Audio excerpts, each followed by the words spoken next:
Welcome everybody to another edition of Inside the Playbook with my special guest tonight is going to be Coach Lloyd Webster of King Drew Magnet Boys Varsity Basketball.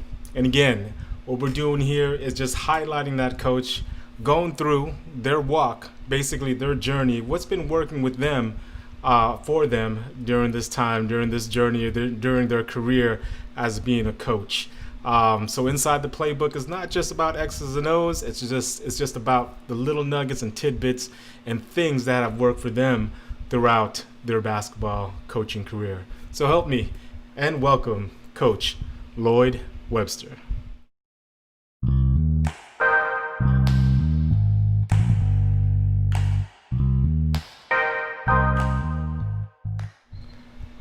Coach, what's going on?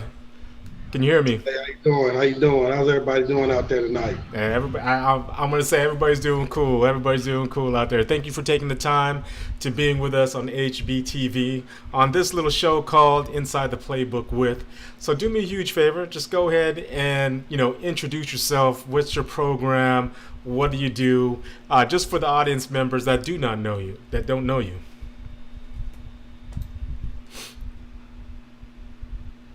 Coach, you still with me? There you go. Coach, I don't know if you heard me, but I think we just kind of froze up there. But do me a favor. Introduce yourself to the viewers who don't know you. Just tell them about what you do, what your program is, and all that good stuff. Coach Webster, I'm in LA City section, Coliseum League. If you're not familiar with the league, the legendary Crenshaw, Dorsey, U Park, Fremont.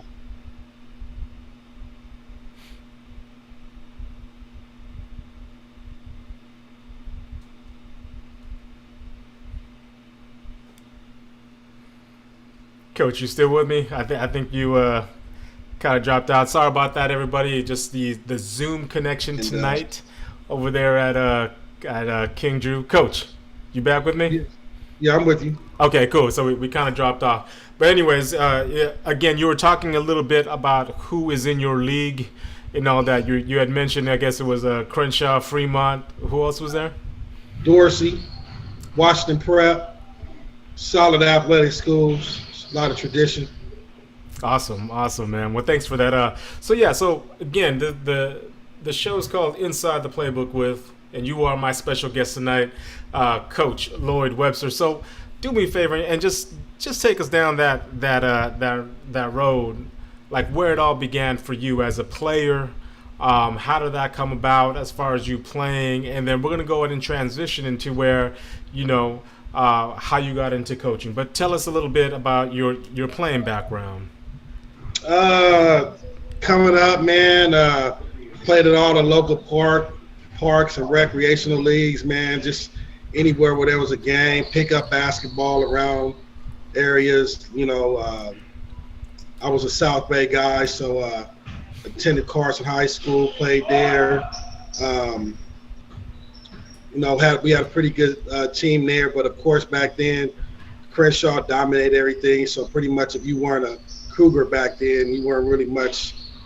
You weren't getting too much press. But I mean, you still had to be real good to be able to compete against guys like Chris Johnson at the time was playing, Tremaine Folks, Tommy Davis.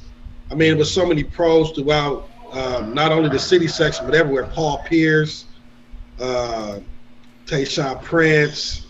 There was a lot of pro athletes, man, that played on these high school teams, and basketball was very competitive, and you had to be a highly skilled player if you were going to play at the collegiate level.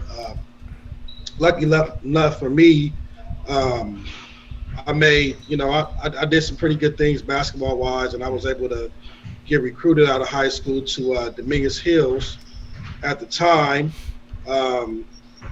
Wasn't really sure if I wanted to attend there, so I went the JUCO route because at the time, being young and not really had much basketball guidance, I thought, I'm better than that, being, thinking that I was more than what I was. But in reality, that's exactly who I was. I was a Division II athlete. I should have fulfilled that promise doing that. But I had other dreams, and I followed those, and all it did was lead me into coaching. So my basketball career was, high school, little college, and then boom, right into coaching from there. So the one thing that I could tell all you youngsters out there is, it's a small window of time. So if you get the opportunity to be a collegiate athlete and people see things in you, it's important to follow the guidelines of those the older and the experienced coaches. They're not going to lead you in the wrong direction. So taking a step back a little bit, you had mentioned all those names during the time that you were playing basketball. Back then, was it like now where like every other corner there's an AAU team competing and playing and having all those games? Did you have that available to you, or was it like, was a few, and were you playing against, or did you even see Tayshaun Prince on the court, during the times when you played pickups? Was Paul Pierce at the other side of the gym, that type of stuff? Like, what was the environment for you to even compete at that level against these guys? Back then, man, it was crazy, but they had this thing. It was slam and jam. Yes, sir. D-ball. You had the pump and run discovery camps, and you had superstars camp. Those are like the four major things that you can do if you were really good at hooping. And I played in some of the slam and jam development leagues, and it was crazy because playing in those leagues, you got to see some of the guys that were up and coming. They started out in those leagues, and then when they got really, really good, then they were able to play with the club teams, which are very, very few. You probably had about 4 or 5 guys in the area, within our parameters, 25-mile radius, that actually had a real club team that traveled. I can recall, man, and I tell kids this story all the time, man, a wild story about Izzy Washington that told our coach at the time, when I was attending Carson, we got 2 spots for a 12-team roster that was going to Las Vegas in the spring. So this was after the season was over. This was spring ball. They were getting ready to take a group of guys out to Vegas for a live period. And Izzy had 2 spots. And I remember it was about 75 guys in a crowded Carson gym, man, trying out for 2 spots, man. And it was war in there, man. Dudes was leaving holding their eyes, their knees, man. Ice was getting passed out left and right. And, looking back at all that, man, Izzy already knew the 2 guys that he wanted when he showed up, but he just wanted to make sure, because the area back then, you got to realize, man, it was only about 52 LAUSD high schools. 25 of them were probably in the city section. So you can imagine how much the community influenced a lot of things that went on. So Izzy was big on community. He didn't want a lot of people to, not get the opportunity. So he just threw that out there just so he wouldn't hear the flap from the parents and things like that. But, it was just a lot more competitive, man. Still political, but just a lot harder, man. Not as easy as it is now, where every mom and pop has a AAU team. If you could get 6 or 7 guys in a minivan, you can go play in the AAU event now. No, those days, though, that didn't exist back when I was playing. Yeah, that's wild. And a big shout out to Coach Izzy Washington, Slam and Jam, one of the originals here in the South Bay, out there at Victoria Park. I remember as a kid just walking into that gym. I wasn't going to play for him. I just wanted to see what it was all about and check it out. So hats off to him. If you do keep in touch with him, just tell him, here at HBTV, Harry B said what's up. So you're going through all that. You go through high school. You have that little stint. Like you said, you're pretty successful at the high school level. D Hills, I'm going to assume that's Coach Yanai, who says, we want Webster. We want him to come up. But what else was that in your inkling saying, you know what, I'm going to go out and try for that bigger name? You know what I mean? I'm going to go to that JUCO route. I mean, like you said, you had bigger dreams and aspirations, but I mean, what else contributed to that, do you think? I would just say that, growing up, a lot of times, like I said, you don't have the proper guidance. Hmm. You don't really know what people are offering you and the opportunities people that are offering you. And, it's not about what you know, it's about who you know. You can make mistakes, man. You can fumble. So I think that looking back on that experience as a high school kid and now being a father, um, it's just a totally different um, experience. Like with my kid, I let them know all the time that a free education is a free education. You have the opportunity to, get a scholarship anywhere. You should take advantage of that, because the one thing that you want is you want to be able to go to school and you don't want to have to pay any money for it, especially on the collegiate level.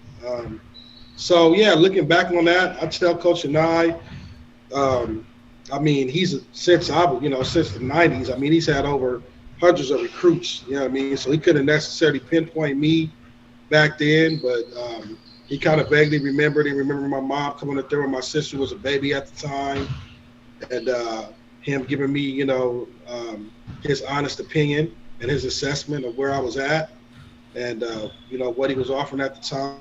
And sometimes for a young kid, it's kind of hard to be critiqued and to take criticism. You automatically kind of deflect, and you want to make it seem like they don't know what they're talking about. So the whole JUCO experience and basketball experience when I was in my youth years and early adult years was really just a good learning curve for me.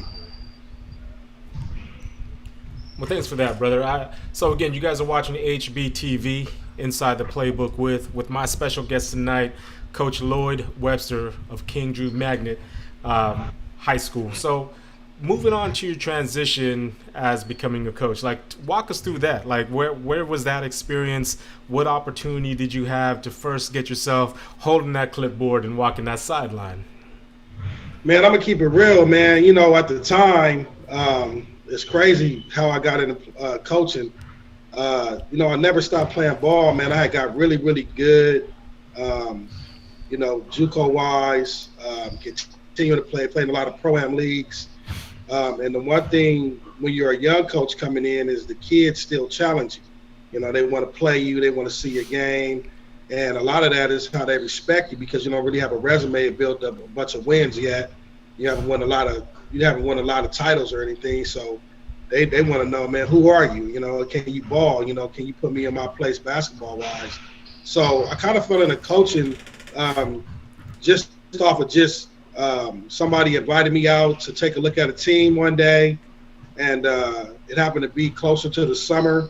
So I ended up hanging out with the kids in the summer, kind of got a more of a rapport with the kids by playing against them and kind of, getting more of a kind of a youth feel, because I was still young and I could relate to them and what they were going through at the time. I thought that was cool, and ended up forming some good relationships, and then decided, man, you know what? I really like this, and I ended up coming in under a guy by the name of Rod Tang, who was a head coach at Gardena High School for about 9 to 10 years back in the early 90s, late all the way up until the early 2000s. So he was there from like all the way up until about 2000, and then he went over to LA Marshall. So that's where I got started at LA Marshall in 2001. So I started my coaching tenure in 2001. I was an LA Unified Athletic Assistant is what they called it at the time.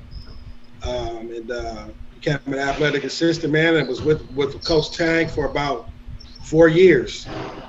So yeah, while I was there, we were able to have we had a couple good players, but one that stood out was Ronnie Aguilar, 7-foot kid, ended up getting a tryout with the Lakers. Played at Dominguez Hills for a little stint. Was a bounce back Division I athlete from Colorado State. So he was the biggest player that I was able to coach while I was at Marshall. So a kid that would have came out of there. And then there was another kid, can't think of Jason's last name, but he ended up playing pro ball in the Philippines. Jason, I would have to get his name. Coach knows it more than me. But another really solid kid. Good athlete, about 6'4", 6'5", Filipino kid, man, that could stroke it. put it on the deck, post up. Dang, Kids, 6'5" Filipino kid. yeah, man, pretty amazing, man. But over in Really? that area, not really shocking because in that particular area, man, there were a lot of those refuge families, man, that would move in areas, and they would kind of, it was just that type of atmosphere. We had kids from all types, all walks of life in Marshall, man. It was crazy. Russian kids, Jewish kids, Yeah. Armenians. I mean, it was, you got your pick of the litter there. So after Marshall, where'd you head off after that? So after Marshall, I ended up getting I had my teacher credential. I got into teaching because that was what Coach was pushing me to do. Sure. Said, man, something that you want to do for a while, you need to make sure you get your teacher credential. You need to become a teacher because you're never going to get the full experience until you become an actual teacher. So I became a teacher at a middle school, and I got the head coaching job at Hollywood High School. There it is. So I was at Marshall till about 05, 06. And then stopped there. Went ahead and got a reference from Coach. Coach referenced me to get the Hollywood High School job, man. So by then, man, I had about 4 or 5 years of experience coaching. And when I went into the interview, I just happened to know the guy. He was actually an assistant coach at Franklin High School when I was assistant at Marshall. So like I said, it's all about who you know. And he was able to pull me in, and he's like, man, you're the man I want for this job. And, I went there, man. I got my butt kicked. What an experience. But you know what? I learned from it, and it helped me with my scheme, and it helped me learn a lot about the game and a lot about me as a coach. And even then, I still played. I remember we played in that Power 106 game, and that was cool. The kids we ended up losing by like 1 point or something crazy, and came down to the wire, and they ended up having a ball. And it was crazy, but the kids really enjoyed it, and they respected us a lot after that. And it just taught me a lot about coaching and the relationship with the kids. So it was a good experience. And it's great that you say that, and just a little bit about a history about me and Coach Webster. Met him actually while we were doing our master's program at Dominguez Hills. We were doing master's program, and I believe you already had your credential, and I was working on my credential at the same time as well with the master's. He was out there he was telling me he was out there. You got that gig out there at Hollywood, and I was telling you, hey, I'm going over there at that new high school, Bernstein High School. So we pretty much were out there at that same time, and yeah, like you said, man, hey. If there's anybody that got their butt kicked, brother, that was me. So, going up against those guys. But I mean, that was it. I mean, that is part of coaching as well. Running your team, getting your butt kicked, learning those. You get those bumps here and there. It does hit your pride a little bit from time to time, but you get to look back at different things of what you've done that was positive. You get to look back at what you've done and help you grow as a person, as a coach. I mean, just seeing you and talking now. And we haven't talked in a bit, but just seeing you and talking now about how you're explaining yourself with your journey, it has been a transformation for you, right? It has been that transformation for you. So tell me a little bit about this. Tell me about what were some important things, some important aspects that you pull from Tangi's experience, right? From the Hollywood experience, and then just bringing it, come here. At King Drew, and how is that helping you along the way with how you're running your programs now? What has a tendency to happen a lot is that we think that kids don't want structure. So the one thing that I learned from Coach, because Coach actually coached with Coach and I at Dominguez Hills, and we learned a lot from Coach, and he kind of handed that down to guys like me who was able to be on the staff. But what that was discipline, man, and structure. You don't realize how many games you win off of being disciplined and having structure. Having kids run a system, not having that, not playing hero ball, teaching these guys the principles of defense, teaching these guys how to keep guys in between them and the basket, a lot of defensive philosophies, a lot of accountability, a lot of ownership, a lot of character building, just going back to what Wooden, kind of had in his pyramid. I mean, it's just a lot of character building, man, on and off the court. If you wouldn't do it on the court, don't do it off the court. If you don't cuss off the court, don't cuss on the court. You know what I mean? If you don't get in trouble off the court, don't get in trouble on the court. A lot of guys have a tendency to put on these fake facades when they start playing the game, but that's not who you are off the court. I know guys that are they're quiet assassins off the court. They'll be getting straight A's, and you don't even know it. It's like they'll have a silent 20, and you'll be like, wow, that guy really hit us for 20. So it's just those things that kind of like me and him are able to kind of see in certain players that you don't see in others. And the ones that you don't see that in, you kind of try to instill those characteristics in them, or you kind of put them around guys that are similar to the guys that you like to be around. Hopefully it'll rub off on them. It's not always the case, but you just hope that it works out that way. How has your coaching philosophy changed over the past decade, I guess, that you've been in? I mean, like for myself, I used to find myself yelling just to be yelling type of thing, you know what I mean? But like as I progressed with it, I kind of pulled back on that stuff and was that I can get my message out without really yelling at this kid. So what kind of things has transformed for you as far as that? I think that the only thing that's happened to me over a period of time, and I think it happens to everybody with wisdom, is I just changed my scheme more. Like, I noticed what would work for one individual team wouldn't work for another. You know what I mean? And it's and that's probably the biggest challenge is character flaws, man. You know what I mean? Like, it's like the biggest challenge in life. If you work, you can go to 5 different grocery stores, but that doesn't mean that every checker is going to be the same. You're going to have the same experience just because it's a grocery store. Everybody's stores ran differently. So it's kind of like when you get a new team, everybody's. You there? Are you still there? I can still see you. I can hear you. Okay. But like I said, man, everybody's team is, they run a little different. Like, I would say, like, for instance, this past year we were able to play Westchester in the semifinal just before the championship of the Open Division, which is the highest division in LA City. So we're the top. We were like 3.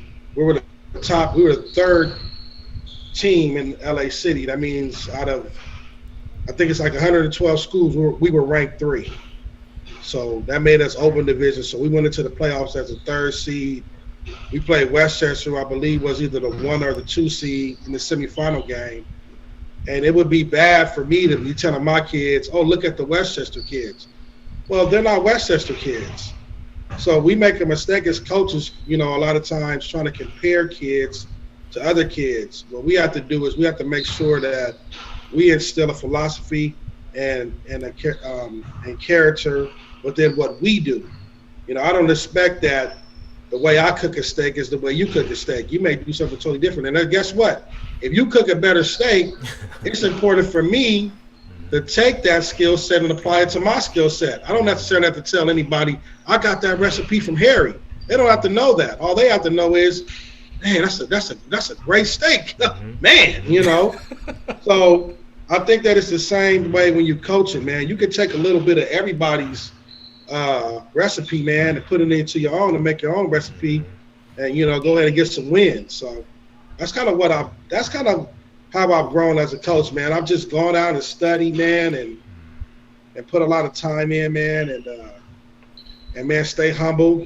I surround myself with good people, good coaching staff. We got people around us that really care about the kids, man, and they're honest, man, and they don't lie to me and they don't lie to the kids, man. And you know what? And that helps me out a lot too, man. Just having really good people around me, man, that I can trust. And you guys heard it here on HBTV. Coach be cooking up that steak, right? So you got it, brother. You got it, man. But no, it's so true. It's so true. It's so true, right?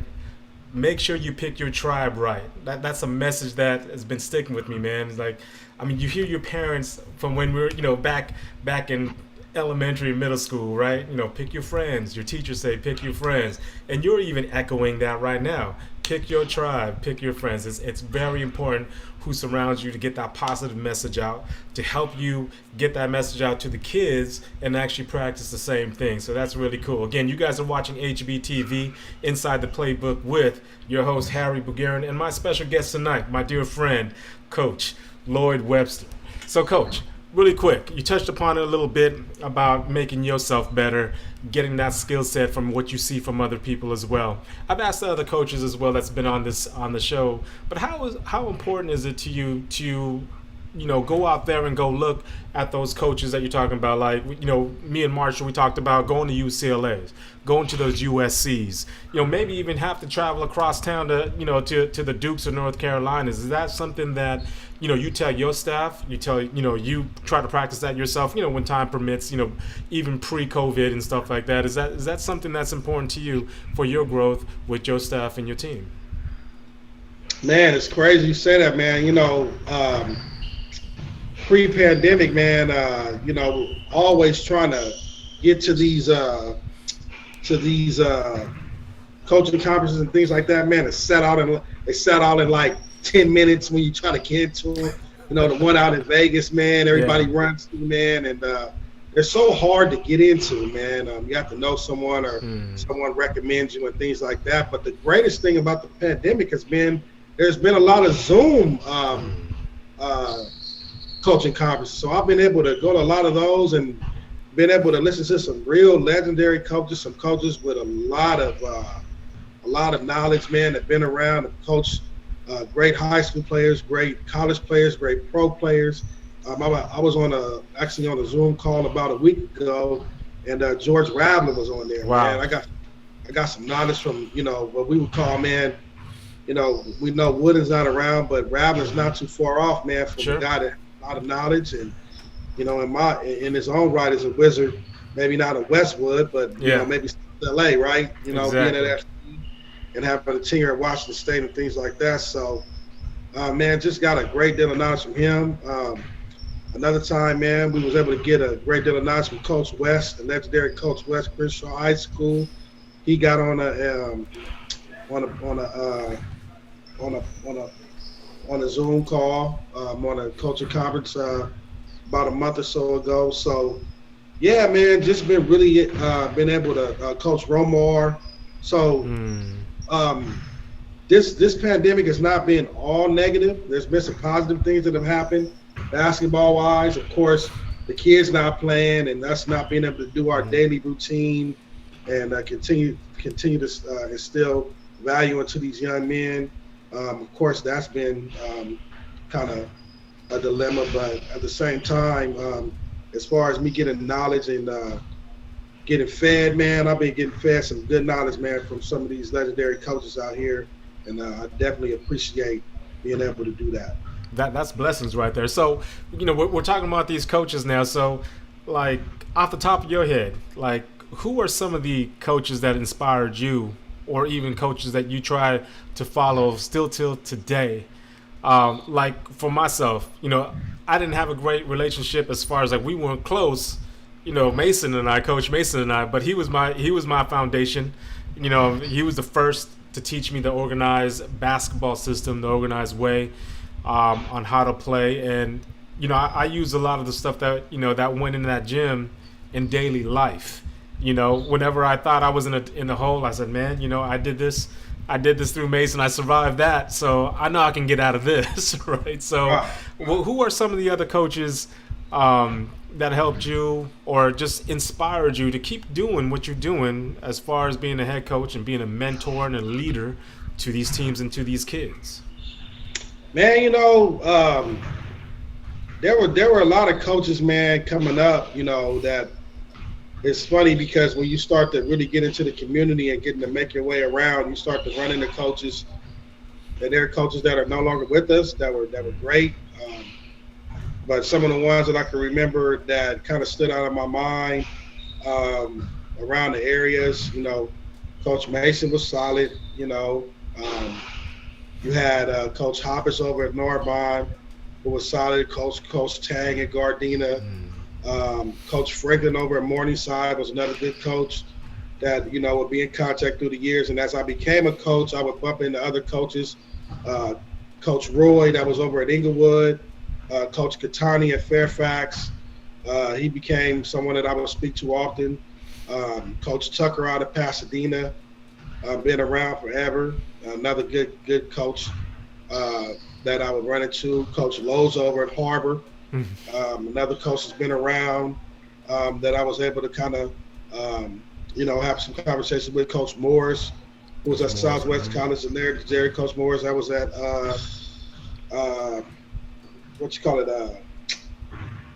Mayo Arts. Also, Coach Randolph, who was his assistant. Coach Hurt, before he passed. Legendary coach Sarah. Man, a lot of big time coaches, man. Being that I was the head coach at Locke for about 6 years. I don't know if you remember my tenure there. Yeah. Head coach at Locke from 08 to 14. And I was just able to kind of, Coach Sullivan at Fremont, another legendary coach who would, I would pick his brain from time to time. I was just able, man, to be around some of these legends before they hung it up. I was able to kind of, not really pick his brain, but had a small conversation with Coach Zam before we had our contest, man, and that was kind of like one of the first times I actually was able to speak with him. Nice. Coaching level. So I've been blessed, man, with having some success here at this new position and having a little success at Locke. Kind of coming up the ranks. I've had my ups and downs, man. A little bit about the coaching background, not to be long and drawn out. I was a head coach. Then I became an assistant at Narbonne for about 3 or 4 years, and then became a head coach again. So, really all that did for me was just help me get more knowledge and also help me a lot with humility, man. You're not going to make it in this life or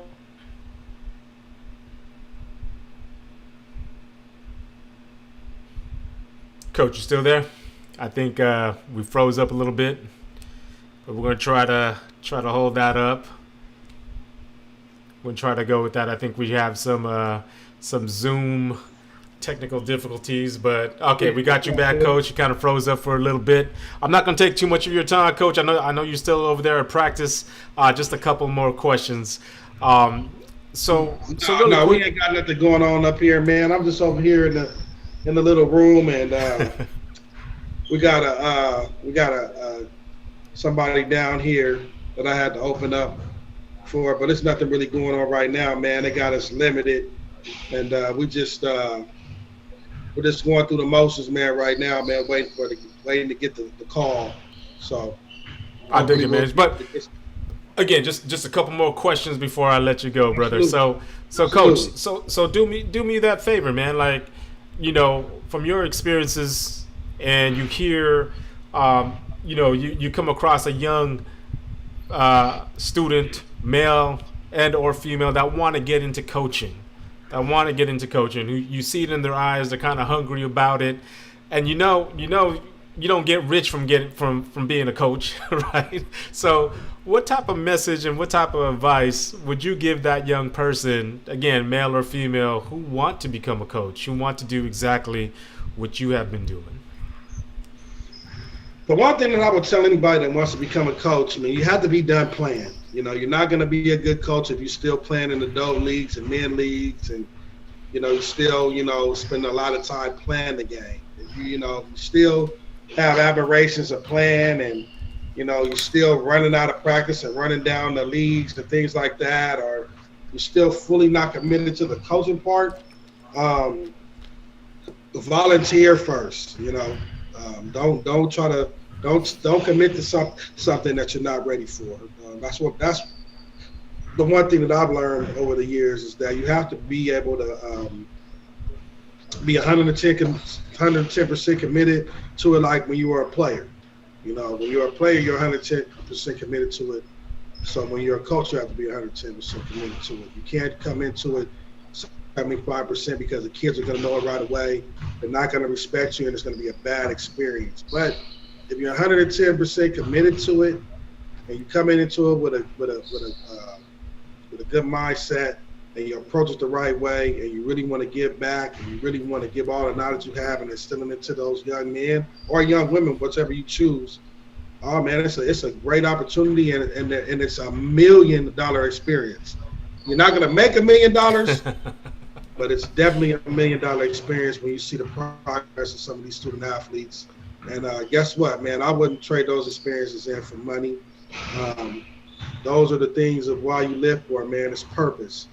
And I don't think that I had the success I have if it wasn't purpose. You know, the success that I've had, I'm grateful for because it feels more purpose and not because, you know, I want to ride around town and let everybody know I'm the head coach of King, blah, blah, blah.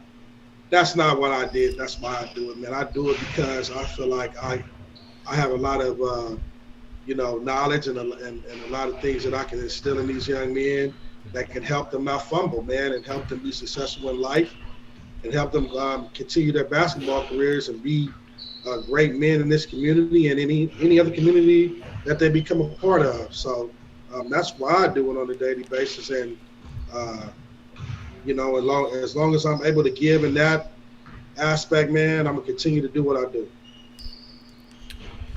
Well, Coach, thank you for your time. I do appreciate it. Is there anything else off the top of your head you want to tell the audience, our viewers, anything? Man, you know, just if you're a young player out there, or you're a young coach, or anybody that's, you know, dealing with anything that is bothering them right now, man, mental health issues, anything like that, man, reach out to somebody, man, and talk to somebody. I know there's a lot going on. I know that it's a hard time right now, but don't turn or don't do anything that you're gonna regret. You know, you can always talk to somebody, and usually when you talk to somebody about things and you get things off your chest, and you know, and you get some good sound advice, you're able to make some better sound decisions. And there's so many people right now, especially our young youth, that are making poor decisions, poor choices, and that's a lot of that is because there's really no structure right now. You know, kids are basically, with this remote learning thing, kind of structuring themselves. So, you know, I'm just, you know, just wanted to just leave it with, you know, let's love one another, man. Let's support one another. Let's continue to spread love, and you know, and give as much as we can while we're here, man. Take it one day at a time. And man, God bless everybody out there. And I really thank you for having me tonight, Harry. Man, it means a lot to me. You taking the time out to get me on live, and I appreciate the audience out there for taking the time out to hear my little spiel. Appreciate it. Well, a couple things. One thing, Coach March, El Segundo High School, we just had him last week. He said, "Tell Coach Webb." I said, "What's up?" You haven't, you know, it's been a great interview. And then number two, just going back to what I said about Coach Mason, I said that we didn't have a good relationship. Not that we were at odds with each other, whatever. I just meant, like, you know, we weren't like homies or anything like that. But he has my utmost respect. I think he's a great coach. Learned a lot from him, and honestly, a lot of my values that I carried over from coaching came from him. So again, Coach Lloyd Webster, King Drew, varsity head coach, I do appreciate your time, brother. I do appreciate you sharing your passion, what you love to do, what you're doing with these kids, and giving us a little bit of that time within your playbook. And again, it's not about X's and O's. You know, we didn't get into that, but it was more about your journey, your time as being a coach, what's worked for you, and what kind of, you know, advice you're giving out to people. So I do thank you for your time. Much love and success, brother. I love you. Thank you very much for being on the show. Would love to have you on in the future episode as well. You take care. You be safe tonight. And again, thanks, brother. All right. Much love, Harry. Thanks for having me, man. Take care. You too. So again, that was our special guest tonight, Coach Lloyd Webster of King Drew Magnet High School. Great to talk to him. Haven't had a chance to talk to him in a long time, but he came out with some great knowledge and great information, and I just love his message and his passion for coaching and the love for the game. So thank you again for spending some time with us, spending some time with me tonight on HBTV Inside the Playbook with. We're going to have another great episode next week on Wednesday, so make sure you guys tune in for that one. So until then, stay safe and God bless.